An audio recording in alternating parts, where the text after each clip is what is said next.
Exam prep पे। Thank you sir, thanks a lot. I am honoured कि मैं यहाँ पे ज्वाइन कर रही हूँ, अपने कुछ थॉट्स आप लोग को शेयर करूंगी। रितिका, सबसे पहले आप बताएंगे कि जब चयन सूची में अपना नाम देखे सिलेक्शन लिस्ट में, तो आपको कैसा फील हुआ? उस दौरान आपको कैसा लग रहा था?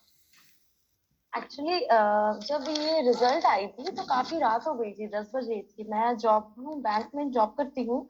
तो शाम में आया था, ये जानकारी थी कि आने वाली है रिजल्ट। जी तो जी। थोड़ा सा नर्वसनेस था, लेकिन आई वाज वेरी रिलैक्स्ड कि चलो लिस्ट में नाम होगा, ये एक्सपेक्टेड था।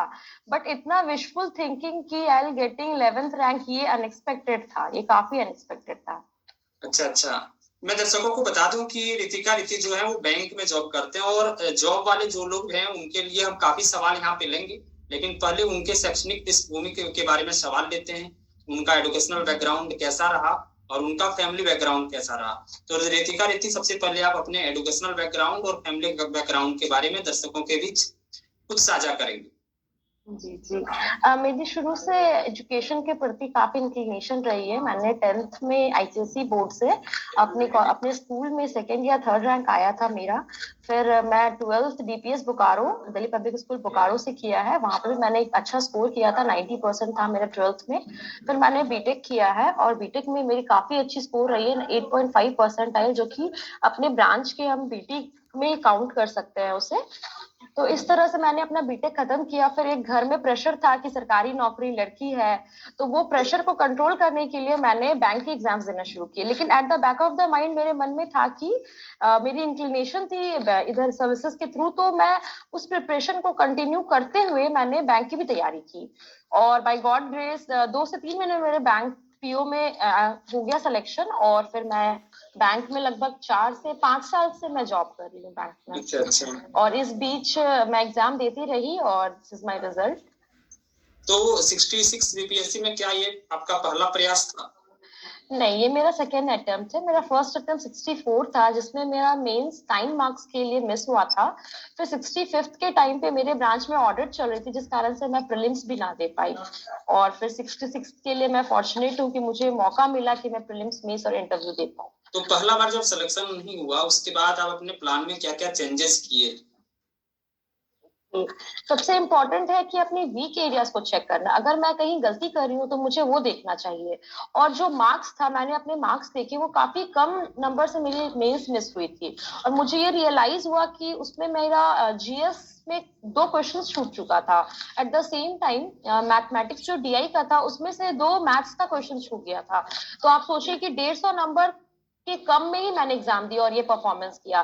तो मुझे रियलाइज हुआ कि मेरा ये 2 जो क्वेश्चंस मिस हुआ है, अगर मैं अटेम्प्ट कर लूं तो मैं काफी आगे चल जाऊंगी। तो इस पे मैंने वर्क किया कि एक लिमिटेड टाइम पीरियड में मैं सारा क्वेश्चंस अटेम्प्ट कर सकूं, और फिर मैंने एग्जाम दिया। तो आप ऑलरेडी बैंक में जॉब कर रहे थे। बैंक जॉब एक सफल करियर के श्रेणी में आता है, लोग मानते हैं सफल करियर के श्रेणी में। फिर ऐसी क्या बात आ गई कि आप बैंक के जॉब को छोड़ के बीपीएससी की ओर आ गए? ये देखिए, मेरे घर पे काफी माहौल है सिविल सर्विसेज का। मेरी दादी रिटायर्ड जेल सुपरिटेंडेंट रही हुई है। मेरे दादाजी रिटायर्ड प्रोबेशन ऑफिसर थे। और मेरे अंकल लोग सारे डीटीओ और एनडीसी, नजारक डिप्टी कलेक्टर वगैरह में हैं। तो एक घर में एक माहौल था सिविल सर्विसेज का। और कोइंसिडेंटली मुझे बीपीएससी में मौका मिल रहा था अटेम्प्ट करने का। और कुछ घर से था सपोर्ट, काफी सपोर्ट मिला कि शादी की एज हो चुकी थी, लेकिन लोग उतना प्रेशर नहीं दे रहे थे घर पे। तो ये एक बहुत अच्छा सा माहौल था मेरे घर का, जिस कारण से आज मेरा ये रिजल्ट आया है। ये एक मेरा सिर्फ single, it's not my own success, it is a result of the process of all the support of my guardian, my family, as well as some society as well.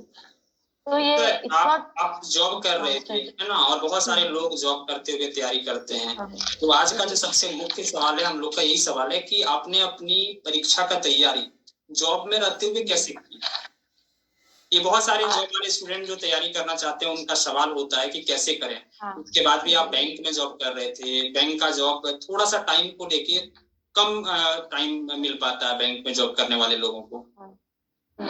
ये तो सच है कि बैंक का जॉब काफी tiring है। 10 to 6 7 आपको देना पड़ता है। और वहां क्या है, अगर 10,000 में आप एक जीरो भी डिस्टर्ब कर दिए तो 1 लाख हो जाता है। तो ये बहुत मैटर करता है वहाँ फुल कंसंट्रेशन। तो ये कंसंट्रेशन मुझे अपने प्रिपरेशन में हेल्प किया। आप जिस तरह से अपने 10 to 8 आवर्स अपना डिवोट कर रहे हैं विथ हाई कंसंट्रेशन, मैंने उस कंसंट्रेशन को कंटिन्यू रखा और फिर अपने प्रिपरेशन में भी रखा। इट डजेंट मैटर कि आप 4 आवर्स 5 आवर्स करो, व्हाट मैटर्स इज कि आप उसे कितना कंटेंट निकाल सकते हैं। Hours is just a number. आपको उस बुक में कितने घंटे लगे ये मैटर नहीं करता, आप उस बुक से कितने कुछ फेच किए वो मैटर करता है। तो जो ये कंसंट्रेशन और जो माइंड गेम मैंने अपने ब्रांच में अपने बैंक में सीखा, I applied it in my studies as well. जिसका ये रिजल्ट था कि ये काफी कम समय में, काफी less amount of time, which I can say very less amount, इसमें मैंने ये इम्प्रूवमेंट किया। तो ये बैंक की जॉब, आप कोई भी job, you don't think it is as a pressure और it is a full time job. Though it is a full time job, make proper आप उससे एग्जैक्युलेट कीजिए कि आप उसको फिर इम्प्रूव कर सके। तो बैंक की जॉब मुझे हेल्प की है कि मैं कैसे कंसंट्रेशन कर सकूं, कैसे अपने विल पावर को बढ़ाऊं। It is a tiresome process. आप 10 से 6 7 तक बैंक में काम करते हो, तो ये जो सिटिंग हैबिट है ये मुझे हेल्प किया। वीकेंड्स को मैंने बहुत अच्छे से यूटिलाइज किया। सैटरडे संडे जो होता था, मैं उसमें I use to give all my time to the studies. फिर आपका एक और इम्पोर्टेंट होता है जॉब से, मैं बोलूंगी कि जितने भी जॉब वर्किंग प्रोफेशनल है, they have an added advantage. वो कैसे है कि उन्हें सोसाइटी से, they don't have any pressure from society कि सोशल चलो प्रेशर आपको भी अब, होता है वहाँ पे। या बिल्कुल कम हो जाता है, आपको कोई कुछ बोलने वाला नहीं। You will have a financial stability. The third thing is कि आपके साथ ये आपको ये you will get a knowledge of कैसे आप इस 1 आवर को यूटिलाइज करें। जो 1 आवर बहुत लोग इंस्टाग्राम फेसबुक पे अपनी रील्स देख या कुछ ऐसा करके टाइम वेस्ट करते हैं, we know the power of this 1 hour. Half an hour जो लंच ब्रेक होता है, we know the advantage of this 1 hour और हाफ एन आवर। तो ये स्मॉल स्मॉल थिंग्स कंट्रीब्यूट करते हैं इन लॉन्ग रन। तो जैसे कि एक जॉब वाले, हालांकि सबका पढ़ने का तरीका बिल्कुल अलग अलग होता है, प्लानिंग अलग अलग होता है, लेकिन एक जॉब वाले को आइडियल कितने आवर पढ़ना चाहिए, कितने आवर स्टडी में देना चाहिए? और दूसरा सवाल इसके साथ साथ है कि चूंकि आप 11th रैंक लाए हैं, तो आपने एक जॉब में रहते हुए आइडियल समय रेगुलर कितने आवर आप दे रहे थे? BPSC demands perseverance, it's not hours, it is perseverance. अभी जो हमारा बीपीएससी का प्रोसेस है, it takes 2.5 years। It is not a 1 year process और 6 month process. It needs patience, perseverance. तो ये दोनों चीज के लिए आप रोज, जैसे मेरा बैंकिंग का टाइम 10 o'clock था, तो मैं सुबह के आवर्स काफी अच्छे से यूटिलाइज करती थी। लाइक सुबह 6 5, जो आपकी, अगर आप मॉर्निंग पर्सन, क्योंकि मैं मॉर्निंग पर्सन नहीं थी, मैं I am a late riser, still I use to push for 6 to 7। सुबह के 6 या 7 बजे मैं उठ जाया करती थी, and for 3 hours the concentrated studies, क्योंकि मुझे पता था कि 9:30 में मुझे निकलना है अपने बैंक के लिए। तो दिस 3 hours को full utilise without any disturbance from phone और वॉट एवर द सोर्सेज। तो सुबह के टाइम पे आप 3 hours दो, शाम में आप अगर आते हो 6 7 बजे, जितने बजे आते हो, you just freshen up 1 to 2 hours। उसके बाद 9 o'clock to 1 रात के 1 बजे तक का मेरा सेशन हुआ करता था। तो ये आप on average 5 to 6 hours you can take out from your routine. एक सवाल और है, मुख्य परीक्षा के बाद इंटरव्यू का तैयारी कैसे करना चाहिए बच्चों को? इंटरव्यू के लिए एज सच आपके पास कोई प्रिपरेशन का कुछ जरिया नहीं है। इंटरव्यू, मैंने पहले भी बोला, it is a personality test, and personality जो है वो एक कांस्टेंट प्रोसेस है। The day you are born आपका पर्सनालिटी स्टार्ट होता है। ये ऐसा नहीं है कि आप कहीं कोचिंग में जाएंगे और आपको अच्छे से कोई बता दिया जाएगा कि इंटरव्यू कैसे फेस करना है। इफ अ कोचिंग इंस्टीट्यूट कुछ कह रहे हैं आपको कि आप ऐसे करो, they are just the guiding principles, ये आपको गाइड करेंगे। लेकिन आपकी पर्सनालिटी वो आप खुद से डेवलप करोगे राइट फ्रॉम द बिगनिंग। आप स्कूल में आपकी पर्सनालिटी डेवलपमेंट होती है, कॉलेजेस में होती है, आप जहाँ जॉब कर रहे हो या फिर आप ड्यूरिंग द प्रिपरेशन आपकी पर्सनालिटी डेवलपमेंट होती है।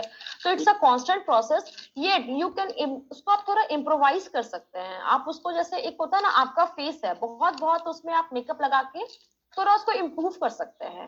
The same is the concern with personality. आपका ऐसा नहीं है कि you can make something what. और सबसे इंपॉर्टेंट चीज इन इंटरव्यू कि बी व्हाट यू आर, आप जैसे हो बिल्कुल वैसे ही रहो। Don't show off. जो भी इंटरव्यूज में रहते हैं, they are highly qualified and they are retired people. So वो आपकी तरह 1,000 बच्चों को देख चुके हैं, and they know who is doing what. आप मेकअप वाला फेस लगाए हो या यू आर नेचुरल, वो एक डिस्कशन में पता कर लेंगे। सो इंटरव्यू में you be yourself, be what you are. The second thing is कि स्पीक व्हाट यू नो। अगर आपको कुछ नहीं पता, it's better to say no rather than beating around the bush. And you have to be straightforward because you are going to be a bureaucrat. आप एक district में represent करोगे responsible authority. सो आप कुछ ऐसा गलत, या कि you can not make a wrong description of anything. आप कोई भी स्टेटमेंट दोगे, it should be with a solid proof and there should be something weight in it. ऐसा नहीं है कि आप झूठ का कुछ भी बोल सकते हो और किसी को ऐसे ही आगे बढ़ा सकते हो। तो these all things they will look at interview mein, they will look for all these things ki how much honest you are, how much straightforward you are, what are your speaking ability। क्योंकि आप बहुत जगह अपने statement दोगे which will be highlighted in media as well कि आपके sentence को लोग कोट करेंगे, इसने ऐसा कहा, डीसी साहब ने ऐसा किया, एनडीसी साहब ने ऐसा कहा। तो so your statement should be very perfect, very straightforward and no lies in interview। Okay Ritika, आज का लास्ट सवाल लेते हैं हम कि प्रशासनिक अधिकारी आप बनने जा रहे हैं बहुत जल्दी आप, तो प्रशासनिक अधिकारी के रूप में पोस्टिंग के बाद आपकी क्या क्या प्राथमिकता होगी सबसे पहले? मेरी पोस्टिंग, अब मैं बैंक से रिजाइन करूंगी वेरी सून, और मेरी पोस्टिंग जहाँ पे भी होगी it will be in Bihar. और मैंने बिहार में पहले भी जॉब किया है बैंक में, तो आई नो द वीकनेसेस यहाँ पे। I want to focus more on female women empowerment which is, though the government is doing many other things. 35% हमें रिजर्वेशन मिला है। अपार्ट फ्रॉम दैट बहुत सारे ऐसे इनिशिएटिव है फीमेल के लिए, लेकिन मेरी, क्योंकि मैं एक फीमेल हूँ और मैं एक पैट्रियार्कल सोसाइटी से हूं, तो I will focus more on female participation in workforce and the improvement of female condition in Bihar. Okay, thank you Ritika. Byju's exam prep के साथ जुड़ने के लिए बहुत बहुत धन्यवाद। आपका फ्यूचर बहुत ज्यादा मंगलमय हो, बहुत ज्यादा अच्छा हो। धन्यवाद।